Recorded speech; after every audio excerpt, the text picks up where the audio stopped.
महामार्गावर मौजे वावे दिवाळी गावाच्या हद्दीत संध्याकाळी 5च्या सुमारास महाड बाजूकडून मुंबई बाजूकडे जात असलेली मारुती सुझुकी सेलेरिओ गाडीवरील चालकाचे नियंत्रण सुटल्याने गाडी महामार्गावरून ब्रिजच्या खाली ओहळत कोसळली. हा अपघात एवढा भीषण होता की गाडीचा पूर्णतः चक्काचूर झाला आहे.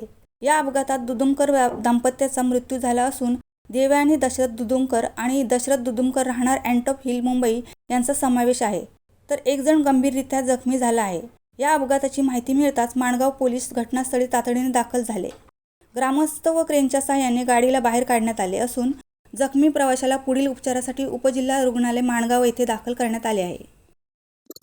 मुंबई गोवा हायवेवरनं भरधाव वेगाने सिलोरे गाडी सिलोरे गाडी ओढून खाली ब्रिज खाली गेली.